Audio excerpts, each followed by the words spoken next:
Hello everyone. I received a few questions about how to use a set solver to prove equivalence or an equivalence of two circuits. So how do we use a set solver? I'm just going over our slides now, and the first step, there are a few steps to prepare the problem for the set solver. The first step is convert your problem into the input of a set solver.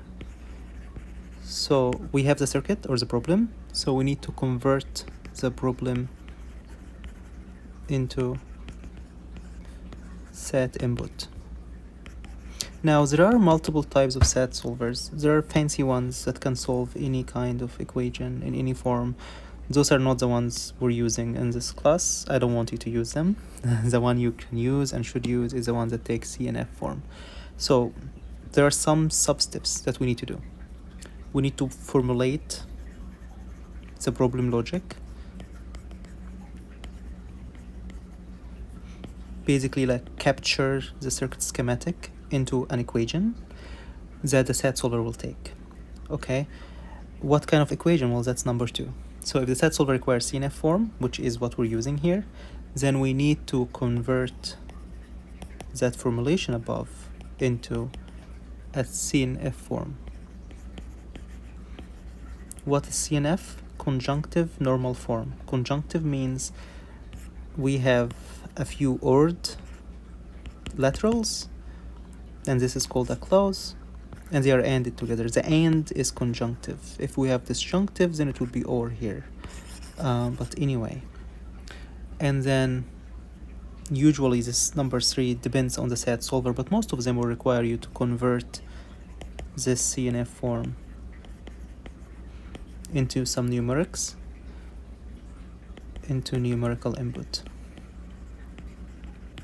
for the set solver. So it's kind of very systematic, really.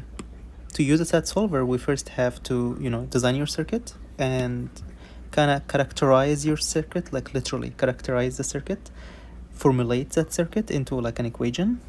And since I said characterize, we're looking for the characteristic relationship of that circuit.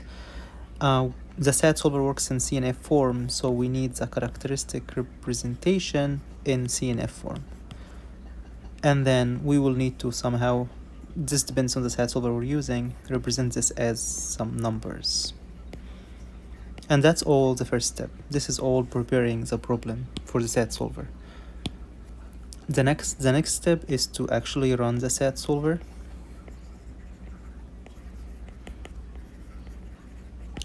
And then we need to interpret the results or the answer. If we get satisfiable, what does it mean? What is the meaning of this? Does this mean equivalent? Does this mean not equivalent? If we get, and in the same way, if we get unsatisfiable, what is the meaning of this? That's basically the process, very systematic. Some people try to draw the schematics and then try to use the set solver right away. Like, I don't understand how you would be able to do this. You have to follow this step by step in order to use a set solver. Okay, so we're gonna look at it one step at a time in the next videos.